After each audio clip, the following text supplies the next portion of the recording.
Morning guys, how's my favourite people doing, या फिर आपका वाला फेवरेट इंटर रिपीट करे तो well how's my juniors doing. I hope you all are doing super well and busy in your preparation of end semester exams. So here your savior is back with another amazing savior series called as one shot series. तो यार इसमें हम आपको unit wise one shot दे रहे होंगे, जिसमें हर एक unit के topic wise questions with concept आपको करवाए जा रहे होंगे। डोंट वरी अगर आपकी रिवीजन का टाइम चल रहा है या फिर आप अभी पढ़ना ही स्टार्ट करो, जिसमें बाकी सारे बच्चे मेरे जैसे होंगे जो भी पढ़ना स्टार्ट कर रहे होंगे, बिकॉज अभी तक तो हम इवेंट्स में, हैकाथॉन्स में, मीटअप्स में जाने में बिजी थे, अभी भी टाइम मिला है पढ़ने का। तो लास्ट के 3 से 4 दिनों में, इवन दो अगर आप रात को बैठ के भी देख रहे हो ना, तब भी ये बेस्ट वन शॉट प्रूव हो सकती है आपके लिए। और राइट, तो what we will be doing is आपको हर एक कॉन्सेप्ट, उसके साथ क्वेश्चंस एसोसिएटेड करवाए जा रहे होंगे। तो ये बहुत अच्छी चीज़ है। आपको करना क्या है, जस्ट लिख लिख के प्रैक्टिस करनी है। अगर आपको नोट्स चाहिए तो डिस्क्रिप्शन में ही व्हाट्सएप ग्रुप का लिंक होगा, जो आप आराम से ज्वाइन कर सकते हो। व्हाट्सएप ग्रुप में आपको नोट्स मिल रहे होंगे, आपको मेंटर्स मिल रहे होंगे, जिसने भी पढ़ाया है वो ट्विटर भी मिल रहा होगा। ऑल्सो एक बहुत अच्छी कम्युनिटी मिल रही होगी जिससे आप अपने डाउट्स क्लियर कर सकते हो। तो नोट्स हो गए, मेंटर से डाउट डिस्कशन हो गई, ट्विटर से आप पर्टिकुलर कॉन्सेप्ट भी पूछ सकते हो कि हाँ आप क्या बताना चाह रहे थे, अगर नहीं समझ में आया है। ऑल्सो आपके साथ में जितने बच्चे पढ़ रहे हैं वो सब भी कनेक्टेड हैं। तो 20,000 प्लस की ऑडियंस व्हाट्सएप पे ऑलरेडी कनेक्टेड है, तो why not you join the groups and clear your doubts आराम से। नोट्स भी आपको वहीं पे मिल रहे होंगे। जितने भी टॉपिक्स इस वीडियो में कवर्ड हैं वो सारे मस्ट डू टॉपिक्स हैं। पूरा का पूरा सिलेबस नहीं करवाया जा रहा है यार, right, because syllabus is just so खिंच पिच। जो सिलेबस में लिखते हैं वो एग्जाम में आता नहीं है, जो एग्जाम में आता है वो ये सिलेबस में लिखते नहीं है। तो वही यहाँ पे लिखा हुआ मिलेगा आपको, वही यहाँ पे पढ़ाया हुआ मिलेगा जो कि आपके एग्जाम में आता है। उन सारे टॉपिक्स की कौन से टाइम स्टैम्प पे क्या टॉपिक पढ़ाया जा रहा है, लिस्ट भी आपको डिस्क्रिप्शन बॉक्स में मिल जा रही होगी। तो आप पर्टिकुलरली उस टाइम स्टैम्प पे क्लिक करके उस टॉपिक पे भी जंप ऑन कर सकते हैं। छोटा सा टारगेट रखा हुआ है 15,000 सब्सक्राइबर्स का। I hope you will people will be helping me to complete that. तो सब्सक्राइब बटन क्लिक कर दो, लाइक कर दो एंड अच्छे से कमेंट भी ड्रॉप करना यार। तुमसे 1 साल बड़ी ही हूँ, ज़्यादा बड़ी नहीं हूँ, तो बिल्कुल से ना प्यारी सी बहन की तरह लेते हुए अच्छी अच्छी चीज़ें बताना। कोई चीज़ अगर अच्छी नहीं लगती है तो आप इम्प्रूवमेंट भी बता सकते हो। We will surely try to get done with those things also. मुझे पता है मैं बहुत जल्दी जल्दी बोल रही हूँ क्योंकि ये मेरी क्लास का टाइम है एंड अभी जस्ट ब्रेक में आकर के आपको चीज़ें बताई जा रही हैं। ऑल द बेस्ट गाइस, आराम से करिएगा, एक एक क्वेश्चन आराम से आपको करवाया गया है। ऑल्सो इस वन शॉट के बाद भी, ठीक है, ये वन शॉट कैसी बनती होगी, 1.5 से 2 घंटे, 2.5 घंटे की 1 यूनिट की वन शॉट बनती होगी। If you want a complete one shot of all the 4 units in concisely 4 to 5 hours, तो आप नीचे ग्रुप का लिंक है उसे भी ज्वाइन कर सकते हो, जहाँ पे आपको एक एक क्वेश्चन पिछले एंड सेमेस्टर का करवाया जा रहा होगा हाथ पे करके at a very minimum cost. तो वो चीज़ भी आप ज्वाइन कर सकते हो। मैंडेटरी नहीं है, ये वाली यूट्यूब की वन शॉट भी पूरी एसेसिबल है, कंप्लीटली फ्री है। बट हाँ, अगर प्रीमियम कंटेंट चाहिए तो आप उसे भी ले सकते हो। एक 4 से 5 घंटे की वन शॉट को अगर आप 2 से 3 बार देख लेते हो तो कॉन्सेप्ट दिमाग में सेट हो जाएंगे और एग्जाम में बढ़िया से मार्क्स आ जाएंगे। तो सारे के सारे लिंक नीचे डिस्क्रिप्शन बॉक्स में है। Go through all the things and अच्छे से करके आइएगा। All the very best. देखने वाले हैं टीओसी की यूनिट 3। इसके अंदर हम देखेंगे ट्यूरिंग मशीन क्या होती है और पुश डाउन ऑटोमेटा हमारा क्या होता है। Push down automata Turing machine कहाँ कहाँ यूज होती है। ट्यूरिंग मशीन जो हमने देखी थी टाइप जीरो ग्रामर के अंदर यूज होती है। और लीनियर बाउंड ऑटोमेटा जो कि हमारे कॉन्टेक्स्ट सेंसिटिव लैंग्वेज के अंदर यूज होता है। होते क्या है ये दोनों, हम बनाते कैसे हैं ट्यूरिंग मशीन को, कंपैटिबिलिटी थ्योरम क्या है, चर्च थ्योरिंग कौन है, और रिकर्जन थ्योरम, लाइस थ्योरम वगैरह क्या होती है। ठीक है, तो इसके अंदर क्या है, कंप्यूटेबिलिटी थ्योरी क्या कहती है, ये बताती, इसका कंसर्न है विद कौन कौन सी एल्गोरिदम्स को हम सॉल्व कर सकते हैं। ठीक है, कौन कौन से प्रॉब्लम्स को हम थ्रू एल्गोरिदम सॉल्व कर सकते हैं। थ्योरेटिकल लिमिट समझने के काम आती है और intersects with logic, mathematics and computer science. Help classify problem into decidable and undecidable. Decidable और अनडिसाइडेबल से क्या मतलब है, अगर एक ट्यूरिंग मशीन जो है ऐसी हम बना सकते हैं, किसी किसी एल्गो की अगर हम ट्यूरिंग मशीन बना सकते हैं तो उसे हम डिसाइडेबल कहते हैं। एल्गो की ट्यूरिंग मशीन हम बना सकते हैं तो उस प्रॉब्लम को हम डिसाइडेबल कहते हैं। अदरवाइज वो जो है अनडिसाइडेबल होती है। ठीक है, कंटेक्स्ट वगैरह। ट्यूरिंग मशीन क्या है, ट्यूरिंग मशीन एक मैथमेटिकल मॉडल है जो कि क्या है, एक इनफाइनाइट टेप पे काम करती है। Helps compute the computable function computable functions. अब एक कंप्यूटेबल फंक्शन है क्या, अगर सीधा सीधा बोले, एक कंप्यूटेबल फंक्शन पूछे कि होता क्या है। एक कंप्यूटेबल फंक्शन वो फंक्शन है जो कि एक ट्यूरिंग मशीन इम्प्लीमेंट कर सकती है। ठीक है, ट्यूरिंग मशीन क्या है, ट्यूरिंग मशीन जो है कौन सी लैंग्वेज के में यूज होती है? ट्यूरिंग मशीन जो है हमारी टाइप 0 ग्रामर के लिए यूज होती है। ये जो है सबसे स्ट्रॉन्गेस्ट, यानी कि मतलब अभी तक की सबसे स्ट्रॉन्गेस्ट मशीन है। इसे हम कंप्यूटर्स के साथ, सुपर कंप्यूटर, इसके हम डिजिटल कंप्यूटर्स के साथ क्या कर सकते हैं? डिजिटल कंप्यूटर्स के साथ कंपेयर कर सकते हैं। क्योंकि अगर कोई प्रॉब्लम जो कि एग्जिस्ट करती है, कोई एल्गोरिदम जो कि एग्जिस्ट करता है किसी प्रॉब्लम को सॉल्व करने के लिए, तो वो ट्यूरिंग मशीन के थ्रू ट्यूरिंग मशीन के थ्रू रिप्रेजेंट किया जा सकता है, या ट्यूरिंग मशीन से सॉल्व किया जाता है। ठीक है, देखते हैं, वापस आते हैं अपने टॉपिक पे। कंपोनेंट्स क्या है ट्यूरिंग मशीन के? ट्यूरिंग मशीन के 5 मेन कंपोनेंट्स होते हैं। टेप, एक इनफाइनाइट लॉन्ग टेप होती है हमारे पास जिसके एंड्स नहीं है। ठीक है, इसके अंदर हम वैल्यू डालते हैं, देखते कैसे हैं कि हमें पता कैसे चलेगा। हम यहाँ पे डाल देते हैं क्या? डी। ऐसे हम इंसर्ट करा देते हैं, इससे पता रहता है हमें कि इसके बीच में जो वैल्यूज है उस पर काम करना है। ठीक है, हेड है हमारे पास जो कि राइट और रीड करता है सिंबल्स को। ये वही है सेम जो हमने अभी तक मशीन्स पढ़ी हैं, उनमें क्या होता था? टेप होती थी। ऐसे ही यहाँ पे फर्क क्या है कि इनफाइनाइटली लॉन्ग टेप है और एक हेड है, रीड राइट हेड है, जो कि वैल्यूज पढ़ रहा है और काम कर रहा है। अब इसमें क्या फर्क पड़ रहा है, बाकियों से क्या डिफरेंस है कि ये जो हेड है ये या तो राइट में चल सकता है या तो लेफ्ट में भी चल सकता है। ठीक है, इसके पास अथॉरिटी होती है कि या तो लेफ्ट में चला जाए या राइट में चला जाए। हर इनपुट को पढ़ने के बाद हेड क्या करता है? उसमें कुछ आउटपुट करता है या उसमें कुछ चेंजेस करता है, और फिर डिसाइड करता है कि मुझे लेफ्ट में जाना है या राइट में जाना है। ये सब काम जो है ट्यूरिंग मशीन के अंदर हेड का होता है। ठीक है, state register stores the current state. State register जो है करंट स्टेट स्टोर करने के काम आता है। वी हैव ट्रांजिशन फंक्शन और अल्फाबेट जो हम पहले भी देख चुके हैं बहुत सारी मशीन्स के अंदर। एक ट्यूरिंग मशीन को अगर मैं पूछूं क्या चाहिए डिफाइन करने के लिए, हमें 60 टपल्स चाहिए। कैसे 60 टपल्स? ये 60 टपल्स जिनमें से हमारे पास कुछ कॉमन है। क्यू हो गया हमारे सेट्स स्टेट्स, एस हो गया हमारा इनपुट अल्फाबेट, ठीक है, जी हो गया हमारा टेप अल्फाबेट। ब्लैंक सिंबल को मिला के जो सिंबल्स बनते हैं वो टेप सिंबल हैं, टेप अल्फाबेट हैं जी। ब्लैंक सिंबल बी से यूज होता है। ठीक है, डी क्या है? डी है हमारा ट्रांजिशन फंक्शन। क्यू नॉट है start state. Q accept, accept कर लिया तो क्यू रिजेक्ट, अगर रिजेक्ट कर लिया। ठीक है, हम कैसे काम कर लेंगे?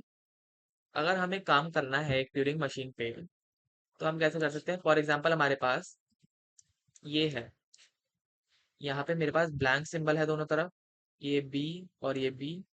इसमें है 1101। अब मुझे चाहिए कि मैं एक ट्यूरिंग मशीन मशीन डिजाइन करूँ जो कि वंस कॉम्प्लीमेंट निकाले। वंस कॉम्प्लीमेंट निकाले तो वंस कॉम्प्लीमेंट क्या होता है? वंस कॉम्प्लीमेंट ज्यादा कुछ अलग चीज नहीं है। जैसे ये कोई नंबर है हमारे पास, बाइनरी नंबर है 1101, इसका वंस कॉम्प्लीमेंट निकालने के लिए हम वन की जगह जीरो और जीरो की जगह वन भर देंगे, तो ये हो जाएगा 0010। ये हमारा वंस कॉम्प्लीमेंट है। तो हम क्या करेंगे? हम स्टेट्स बनाएंगे जिसमें हेड जो है जब भी वन को एनकाउंटर करेगा तो उसे काट के उसके अंदर जीरो पुट कर देगा। देन यहाँ पे भी सेम होगा। अब इसके बाद ये राइट मूव कर रहा है, लेफ्ट से शुरू करा हमने, एनकाउंटर करने के बाद चेंज करा स्टेट, उसके बाद राइट वाले पे गया, यहाँ पे भी अगर हमें वन मिल गया तो जीरो। ठीक है, और अगर हमें जीरो एनकाउंटर कर लिया रास्ते में हेड ने, तो फिर वो क्या करेगा? इसे कर देगा वन। नेक्स्ट स्टेट पे जाएंगे, नेक्स्ट में हमारे पास एनकाउंटर हो गया दोबारा वन, तो इसे काट के जीरो।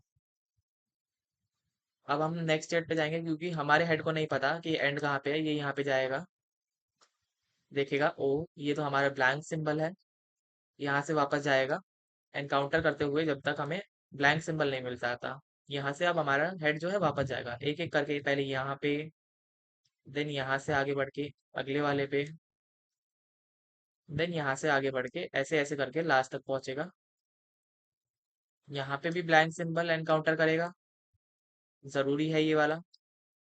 ब्लैंक सिंबल एनकाउंटर करा, इसके बाद यहाँ राइट में आऊंगा। ठीक है, यहाँ पे आके रुक गया। तो जब भी रीड होगा, यहाँ से राइट टू लेफ्ट रीड होगा, तो हमारे एलिमेंट्स जो हैं ठीक से रीड होंगे। अगर हम क्या करते हैं, अगर हम लेफ्ट राइट तक ले जाके छोड़ देते हैं, ये सी ब्लैंक सिंबल पे छोड़ देंगे, तो फिर हमारे जो है गलत रीड होगा। जो टेप रीड करनी शुरू करेगी उल्टी डायरेक्शन में शुरू करेगी, तो जो हमारा आना था वंस कॉम्प्लीमेंट 0010, उसकी जगह हमें क्या मिलेगा, 100100, 0100। तो ये गलत हो जाएगा। ठीक है, देख लेते हैं कैसे बनाते हैं। ज्यादा कुछ चेंजेस नहीं है। इसी चीज का हम कॉम्प्लीमेंट बनाएंगे, इसी चीज की हम ट्यूरिंग मशीन बनाएंगे, देखते हैं कैसे बनेगी। ठीक है,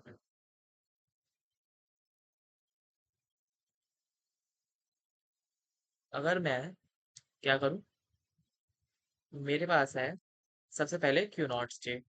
ठीक है, अगर मैं एनकाउंटर करता हूँ इसे 1 को, तो मैं लूप लगा लेता हूँ। पहले यहाँ पे 1 एनकाउंटर करा मैंने, उसकी जगह 0 भर दिया। इसका क्या मतलब है, ये है इनपुट और ये है आउटपुट। मैंने 1 एनकाउंटर करा, 0 भर दिया, और मूव कहाँ करेंगे वो डायरेक्शन भी हमें यहाँ लिखनी होती है। हम मूव करेंगे राइट में।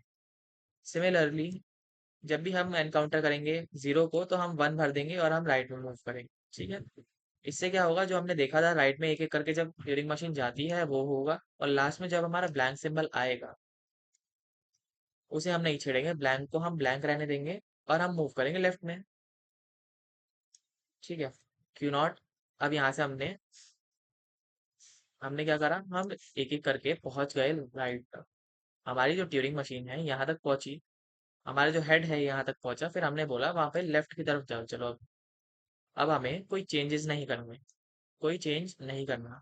कैसे, 1 मिलेगा तो 1 ही रहने देंगे, लेफ्ट में जाएंगे, और 0 मिलेगा तो 0 ही रहने देंगे, लेफ्ट में जाएंगे। क्योंकि जो चेंज हमें करना था राइट तक आते आते वो हम कर चुके हैं। लेफ्ट में जाते हुए कोई चेंज नहीं करेंगे, बस हमें यहाँ पे आके रोकनी है मशीन। ठीक है, कहाँ रोकेंगे, यहाँ चलते हैं। इसके बाद हमारा जो नेक्स्ट स्टेट आता है Q1, हम एनकाउंटर करेंगे B, B, R। इसके बाद Q2 पे जाके एंड कर देंगे, ये हमारा फाइनल स्टेप। Q2 पे जाके जो है एंड कर देंगे। ठीक है, ये हमारी जो है ट्यूरिंग मशीन बनाई है हमने, किस लिए, वंस कॉम्प्लीमेंट निकालने के लिए। ठीक है, इसके बाद अगर हम दूसरा एग्जाम्पल उठाएं, कौन सा एग्जाम्पल, अब की बार अगर हम निकालते हैं टूस कॉम्प्लीमेंट। टूस कॉम्प्लीमेंट हम कैसे निकाल सकते हैं, देख लेते हैं एक बार। हम देख रहे हैं कि टूस कॉम्प्लीमेंट कैसे निकाला जाता है ट्यूरिंग मशीन के थ्रू। अब हमें पता है टूस कॉम्प्लीमेंट निकालने के लिए हम करते क्या है। टूस कॉम्प्लीमेंट निकालने के लिए यहाँ पे आएंगे हम, कोई भी नंबर भर दिया, सेम नंबर ले लेते हैं, 101101। ठीक है, 1101, यहाँ पे ब्लैंक सिंबल, यहाँ ब्लैंक सिंबल। ठीक है, तो हम निकालते हैं टूस कॉम्प्लीमेंट। टूस कॉम्प्लीमेंट निकालने के हमारे पास दो तरीके हैं।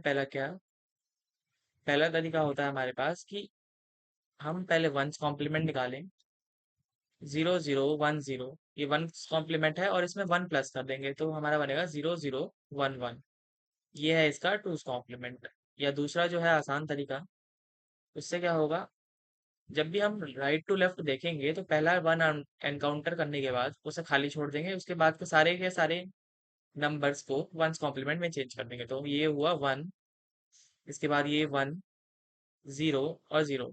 करा क्या, पहला 1 हमने एज इट इज लिख दिया, उसके बाद इन सबका वंस कॉम्प्लीमेंट लिख दिया, तो ये सेम ही आएगा। ठीक है, हम कैसे बनाएंगे ट्यूरिंग मशीन, हमने स्टार्ट करा क्यू नॉट से, और हमने लूप लगा दिया कि हम जाएंगे लेफ्ट में, कब, चाहे 1 आ जाए, कैसे, 1 1 लेफ्ट, या फिर राइट, सॉरी, हमें जाना है वाई 1 1 राइट। 1 एनकाउंटर कर लो या 0 एनकाउंटर कर लो, पहले हमें राइट में ही जाना है जब तक हमें एंड नहीं मिल जाता। तो हमें बी, यानी ब्लैंक सिंबल मिलेगा, बी। इसके बाद हमें करना है एल। यहाँ से हम लेफ्ट जाना शुरू करेंगे। Q1, 0 के लिए हमें कुछ चेंजेस नहीं करने, 00L। जैसे ही हमें फर्स्ट क्या मिल जाए, जैसे ही हमें फर्स्ट वन मिल जाए, वन वन एल, तो हमें कुछ नहीं करना, हम दूसरे ट्रांजिशन में जाएंगे, यहाँ पे होगा असली काम, ठीक है। 0 1 एल और 10 एल। लास्टली ये तब तक रिपीट कब तक होगा, ये रिपीट होगा जब तक हमें बी नहीं मिल जाता। इसके बाद हम राइट राइट की तरफ मूव करेंगे एक बार Q3 में। और देखो एक चीज यहाँ पे ये भी हो सकती है कि सारे ही जीरो हो, तो फिर यहाँ पे से हम सीधा यहाँ चले जाएंगे, तब बी बी आर, ठीक है। यही होगा हमारा। इससे हमें हमारा वंस कॉम्प्लीमेंट टूस कॉम्प्लीमेंट मिल जाएगा। समझ आया या नहीं? समझ आ जाना चाहिए, मैं एक बार दोबारा समझा देता हूँ। हमने क्या करा, वैसे जैसे हम बनाते थे अपना क्या, हम जैसे अपने NFA DFA बना रहे हैं, DFA वैसे ही ये सब बन रहा है, बस हम डायरेक्शन स्पेसिफाई करते हुए जा रहे हैं, ठीक है। हमने क्या करा, राइट जा रहे थे हम पहले, तो हमने कुछ भी चेंजेस नहीं करा। लूप लगाया, वन को वन रहने दिया, राइट में गए। जीरो को जीरो रहने दिया, राइट में गए। जैसे ही हमने ब्लैंक सिंबल एनकाउंटर करा, तो उसे भी ब्लैंक छोड़ दिया और लेफ्ट में चलना शुरू कर दिया।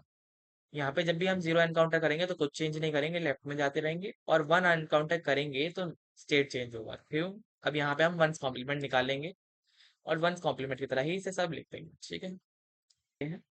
हमारे पास कितने तरह के ट्यूरिंग मशीन होती है हमारे पास। मेनली देखो, मल्टी टेप का क्या होता है, मल्टी टेप जो है, इसके अंदर हमारे पास टेप्स, एक से ज्यादा टेप होती हैं। जैसा हमने मल्टी टेप का मतलब से पता चल रहा है नाम से ही, वैसे मल्टी टेप के अंदर हमारे पास एक से ज्यादा टेप होती हैं।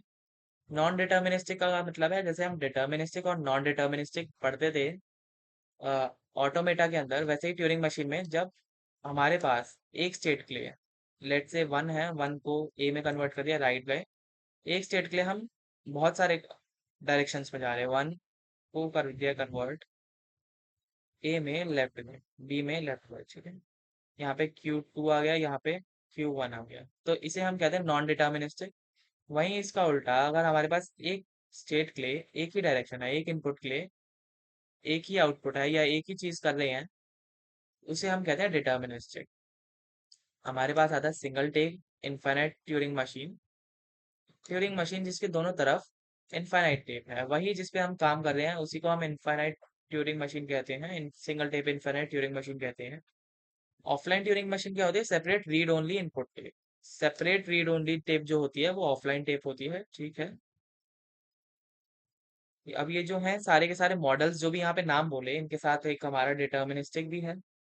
ये सब की पावर जो है सेम है, ऐसा नहीं है कि किसी की पावर ज्यादा है या किसी की पावर कम है।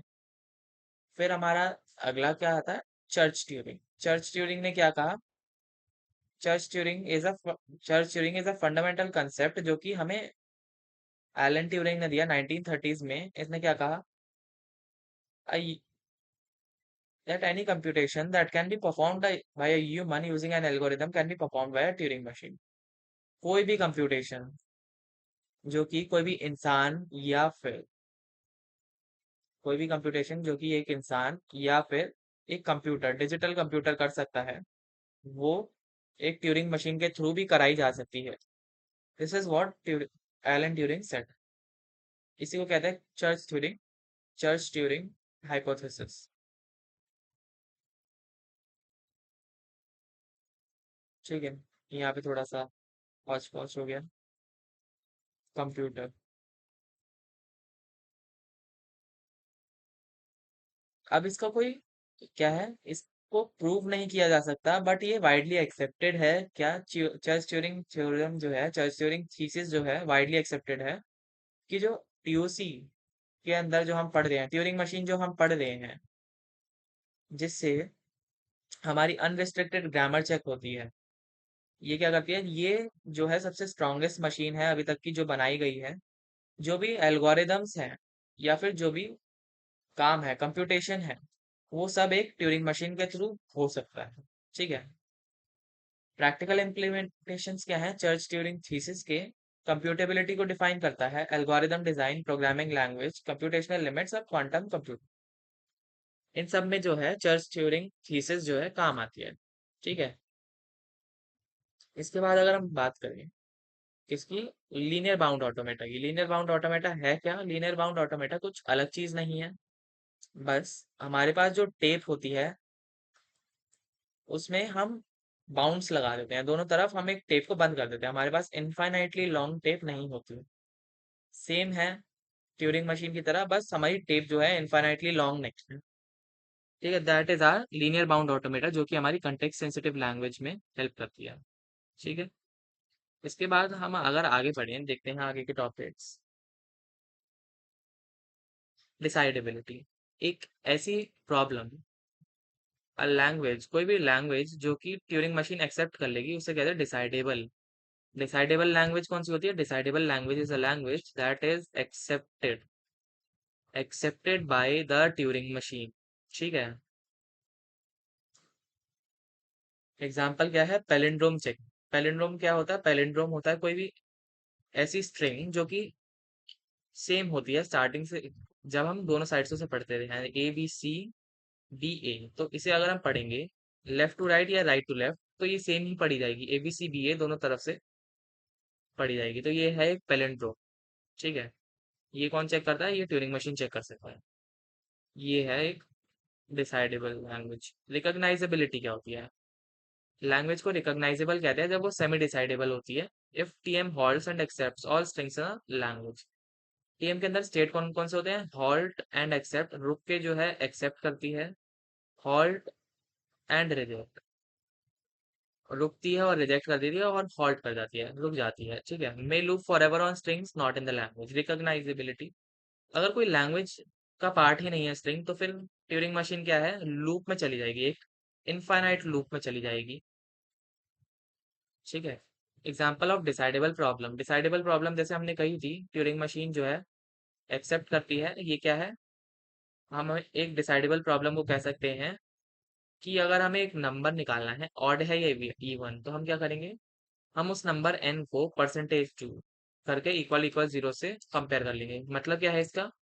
हम उस पर हम उस नंबर को टू से डिवाइड करेंगे और जो भी रिमाइंडर आएगा उसे कंपेयर कर देंगे जीरो के साथ, अगर इक्वल है तो वो इवन है, नहीं तो वो ऑड है। ठीक है,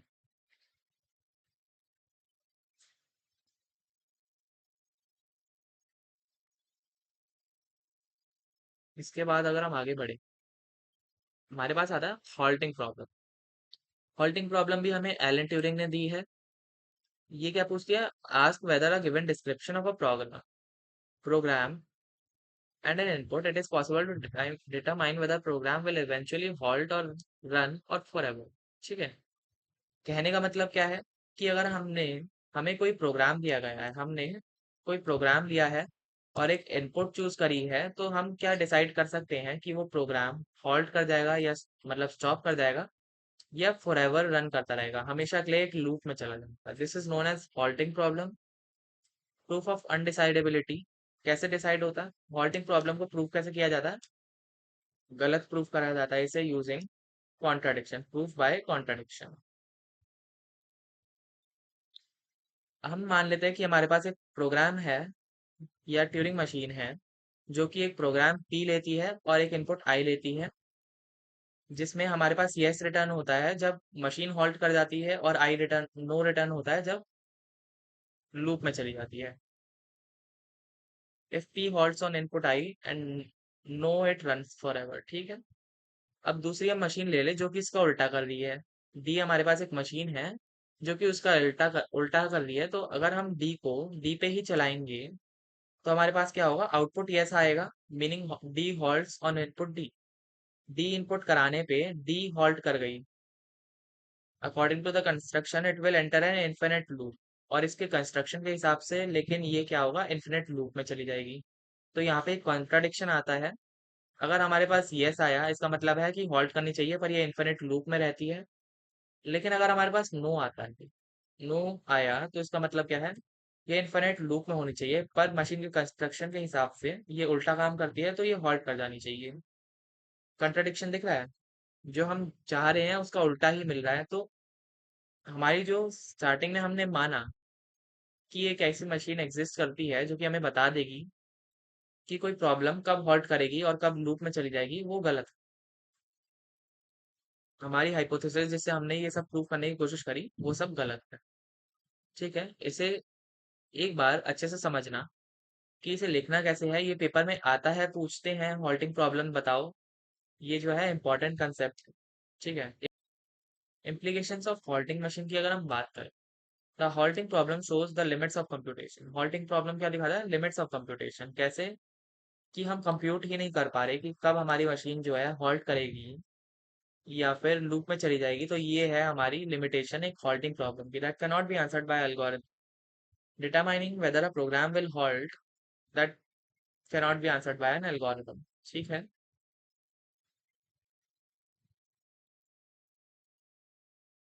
राइस थ्योरम।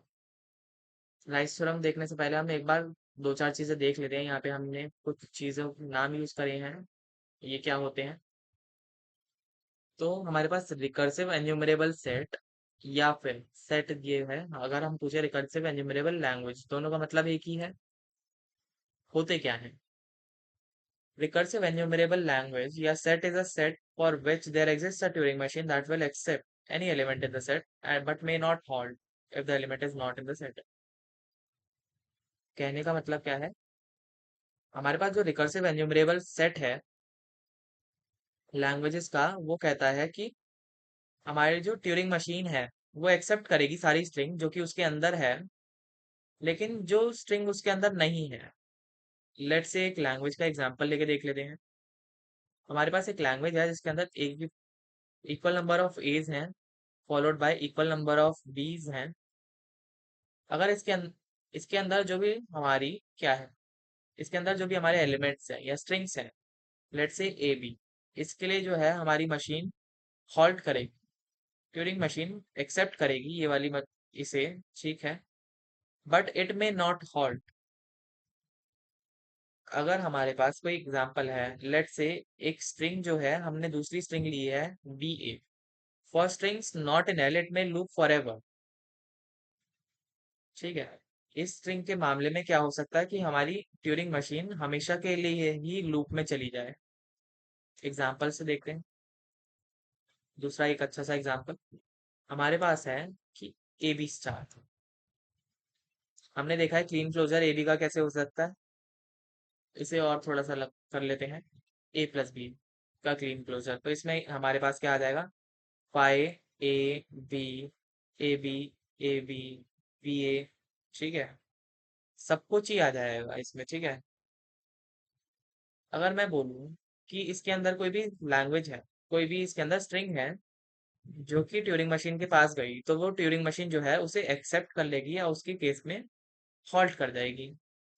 ठीक है, पर इसके अंदर जो भी हमारे पास स्ट्रिंग नहीं है, कौन सी स्ट्रिंग नहीं है इसके पास? इसके पास सारी स्ट्रिंग है। तो अगर कोई स्ट्रिंग हमारे पास आई ऐसी जिसके अंदर कोई ऐसा अल्फाबेट है जो हमने यूज ही नहीं किया, सी बी, इस केस में क्या होगा? हमारी ट्यूरिंग मशीन जो है एक फॉरएवर लूप में चलती जा सकती है। कोई इसमें कोई वो नहीं है, कोई चीज पक्की नहीं है कि चलेगी या नहीं चलेगी। हम कह रहे हैं कि it may run forever, it may run in a forever loop में। ठीक है, Turing machine halts and accept when an input is in the language, may loop for ever otherwise. ठीक है, the set is recursive enumerable, you can simulate the program and wait, if it halts accept, if not keep running maybe forever। यही इसका उल्टा जब है। Recursive set क्या कह रहा है? रिकर्सिव सेट के अंदर जो भी हमारी set of strings है for which there exists a Turing machine that always halts and correctly decide whether a given string belongs to the set or not। अब हमारे पास कोई स्ट्रिंग है जैसे ए एन बी एन था, ये हमारी language जो है, इसके अंदर कोई भी लैंग्वेज होगी ए बी, इसके केस में हमारी स्ट्रिंग जो है, हमारी ट्यूरिंग मशीन जो है हमेशा हॉल्ट करके एक्सेप्ट करेगी। ठीक है, बट इन केस ऑफ ऐसा कोई भी हमारे पास केस है जो इसमें नहीं होगा, बी ए, इसमें क्या होगा? इसमें भी अब रिकर्सिव इन्यूमरेबल सेट है तो इसमें भी हमारी जो ट्यूरिंग मशीन है हॉल्ट करेगी और रिजेक्ट कर देगी, क्योंकि ये पार्ट ही नहीं है। ये जो है एग्जाम्पल है इसका, एग्जाम्पल है, टाइप ऑफ एग्जाम्पल है इसका। ठीक है, यहाँ पे लिख रखा है हमने, let W belongs to A B star, W has equal number of A's and B's. यही वाला एग्जाम्पल दे रखा है। There exists an algorithm or Turing machine that can count the number of A's and B's to check if they are equal। If it always halts so this is recursive. ठीक है, recursive और non recursive के बीच में difference देख लेते हैं। Recursive की अगर हम बात करते हैं तो हमारी मशीन जो है हमेशा हॉल्ट करती है, but it can not halt, it may not halt in case of recursive enumerable language. ठीक है, accept string in the language, दोनों एक्सेप्ट करती है, but reject string not in the language. Recursive करेगी, जो हमारा लूप वाली कंडीशन है रिकर्सिव एन्यूमरेबल में आती है। ठीक है, एग्जाम्पल क्या है, चेकिंग इवन नंबर। लेकिन ये हॉल्टिंग प्रॉब्लम जो है रिकर्सिव एन्यूमरेबल का पार्ट है। इसमें हॉल्टिंग प्रॉब्लम में जैसा हमने देखा था, या तो हॉल्ट कर जाएगी या तो क्या कर जाएगी, halt slash run for ever. यही है हमारे इसके अंदर। ठीक है, अब हमारे पास जो है लैंग्वेजेस, अनरिकॉग्नाइजेबल लैंग्वेज भी होती है हमारे पास। क्या है, an unrecognizable language also called as non-recognizable enumerable is a set of strings for which no Turing machine can even recognize the members of the set। एक ऐसी लैंग्वेज जिसके अंदर के मेंबर्स को एक ट्यूरिंग मशीन भी नहीं जान पा रही कि भाई तू है कौन, इसकी कोई आइडेंटिटी नहीं है, ये जो है अनरिकॉग्नाइज है। जैसे कोई इंसान है, जैसे किसी इंसान का लेट से किसी इंसान ने प्लास्टिक सर्जरी कराई है और वो घर जाता है, लेकिन उसे घर वाले उसके निकाल देते हैं कि भाई तू कौन है, हमारे घर में किसी इंसान को इम्पर्सनेट करने की कोशिश कर रहा है। तो that is unrecognisable. Turing machine क्या हुई, यहाँ पे उनके घर वाले हुए, कि घर वाले तो पहचान ही लेते हैं बच्चा कैसे भी कंडीशन में हो, बट यहाँ पे जो है घर वाले भी नहीं पहचान पा रहे कि ये जो है हमारे फैमिली का पार्ट है। हम जो हैं साथ में मिलके क्या बना रहे हैं, एक सेट ऑफ स्ट्रिंग्स बना रहे हैं। इसमें ये एक स्ट्रिंग है, इसे रिकॉग्नाइज नहीं कर पा रहे, इसे ट्यूरिंग मशीन रिकॉग्नाइज नहीं कर पा रही, दैट इज हमारा अनरिकॉग्नाइजेबल लैंग्वेज। ठीक है, language not recognised by any TM, no algorithm can list members of the language. ठीक है, the set of all Turing machine M such that M does not halt on input W. हम इसके अंदर क्या ले सकते हैं, set of all Turing machine जो कि डब्ल्यू पे हॉल्ट नहीं करेंगे। कॉम्प्लीमेंट ऑफ हॉल्टिंग प्रॉब्लम है ये। Halting problem is recursive enumerable but not recursive, complement is not even recursive enumerable hence unrecognizable. ठीक है, हमने हॉल्टिंग में क्या देखा था कि M halts on input W. ये क्या था हमारा, ये था हमारा रिकर्सिव एन्यूमरेबल, कि एक बारी को डिसाइड तो कर रहा था एक जगह हॉल्ट करके कि पार्ट है तो यस बोल देगा, नहीं तो नो, मतलब लूप में चला जाएगा। लेकिन इसका जो हमारा उल्टा होता है, रिकर्स हॉल्टिंग प्रॉब्लम का जो हमारा उल्टा होता है क्या, does not halt, does not halt on input W. ये क्या कह रहा है, ये जो है ये है हमारा क्या, ये है हमारा अनरिकॉग्नाइजेबल। इसे इवन ट्यूरिंग मशीन रिकॉग्नाइज नहीं कर पा रही। ठीक है, ये रहा हमारे तीन एक साथ आ गए। रिकॉग्नाइज रिकर्सिव जो है डिसाइडेबल है, रिकर्सिव एन्यूमरेबल और अनरिकॉग्नाइजेबल। रिकर्सिव में रिकॉग्नाइज होता है टीएम से, ऑलवेज हॉल्ट्स यस। रिकर्सिव एन्यूमरेबल में जो है रिकॉग्नाइज होता है टीएम से, ठीक है, लेकिन हॉल्ट हमेशा नहीं करता। लेकिन अनरिकॉग्नाइजेबल में ना टीएम रिकॉग्नाइज कर रही है ना हॉल्ट कर रही है, रिकॉग्नाइज ही नहीं करेगी तो हॉल्ट कैसे करेगी। ठीक है, एग्जांपल्स देख लेते हैं। रिकर्सिव के हैं पैलिंड्रोम और बैलेंस पैरेंथेसिस। रिकर्सिव एन्यूमरेबल जैसा हमने डिस्कस करा हॉल्टिंग प्रॉब्लम, और अनरिकॉग्नाइजेबल जैसा हमने बोला कॉम्प्लीमेंट ऑफ हॉल्टिंग प्रॉब्लम। ठीक है, क्लोजर प्रॉपर्टीज कौन कौन सी हैं, क्लोजर प्रॉपर्टीज इसकी यहाँ पे लिस्टेड हैं। अगर हमारे पास दो लैंग्वेजेस हैं, रिकर्सिव लैंग्वेजेस हैं, तो उनका यूनियन भी जो है रिकर्सिव लैंग्वेज ही देगा। इनका जो इंटरसेक्शन है वो भी रिकर्सिव लैंग्वेज ही देगा। कैसे, अगर मैं बोलूं कि मेरे पास एक दो ग्रुप है, दो ग्रुप हैं लोगों के। पहला ग्रुप है वो कहाँ से है, पहला ग्रुप जो है इंडिया से है, और दूसरा ग्रुप कहाँ से है, दूसरा ग्रुप भी इंडिया से है। तो अगर मैं यूनियन कर दूं, दोनों ग्रुप को मिला के मैं एक ग्रुप बना दूं, तो क्या उसके अंदर इंडियंस होंगे, हाँ होंगे, क्योंकि सारे इंडियंस थे दोनों ग्रुप में, तो इंडियंस ही होंगे। अगर मैं इंटरसेक्शन कर दूं, किस बेसिस पे, मैं किसी स्किल के बेसिस पे इंटरसेक्शन कर दूं दोनों ग्रुप के अंदर, कि ये स्किल दोनों इन ग्रुप में इन इन लोगों को आती है, तो उसके इंटरसेक्शन के बेसिस पे भी सभी इंडियंस फिल्टर होंगे। ठीक है, यही यहाँ पे बोला जा रहा है इंटरसेक्शन और यूनियन में हालांकि कॉम्प्लीमेंट में नहीं, हालांकि कॉम्प्लीमेंट में जो है ये होता है, ठीक है। If L is recursive then so is L complement. इसे यहाँ पे एग्जांपल में, एक मिनट,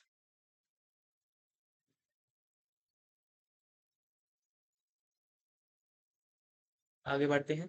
डिफरेंस, डिफरेंस जो है क्लोज किया जाता है अंडर बोथ पार्ट्स। कंकैटिनेशन जो है दोनों को जोड़ देना। Strings formed by joining one from each language. Still recursive, Kleene star भी रिकर्सिव है और रिवर्सल भी रिकर्सिव है। देखो सारी की सारी प्रॉपर्टीज जो हैं रिकर्सिव है, ठीक है। ये ग्रुप वाला एग्जांपल भी था, ठीक है। क्लीन स्टार का मतलब क्या है, दोनों ग्रुप के जितने भी लोग थे वो सब रिकर्सिव हुए, ठीक है। कंकैटिनेशन, दोनों ग्रुप के लोगों को जोड़ दिया, ग्रुप बना दिए, छोटे छोटे सब ग्रुप्स जोड़ के, उसे कहते हैं कंकैटिनेशन। रिवर्सल कर दिया, फर्स्ट ग्रुप को दूसरे ग्रुप में डाल दिया, दूसरे ग्रुप को फर्स्ट ग्रुप में डाल दिया। दिस इज ऑल्सो वैलिड, ठीक है। अब हम क्लोजर प्रॉपर्टीज देख लिए हैं हमने, इन्हें एक बार बस रीड कर लेना और समझ लेना क्या क्या होता है। Summary of Turing machine theory, ठीक है।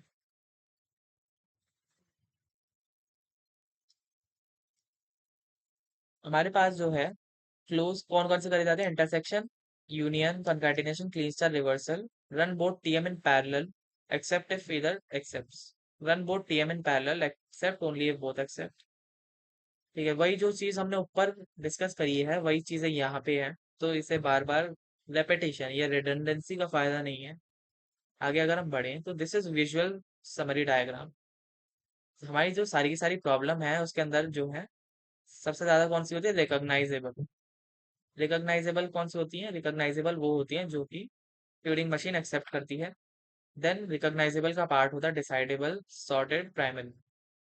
सॉर्टेड,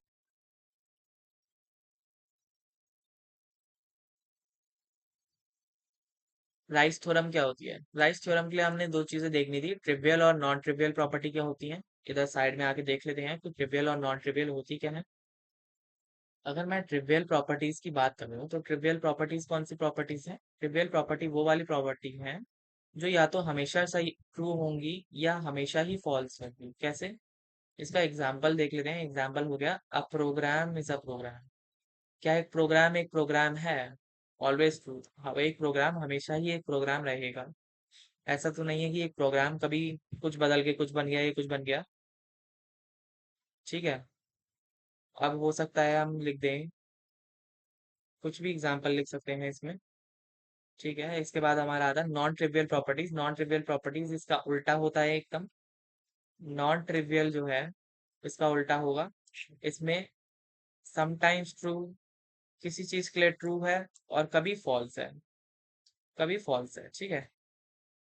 कैसे, इसके अंदर हम देख लेते हैं, a TM halts for a program, ठीक है।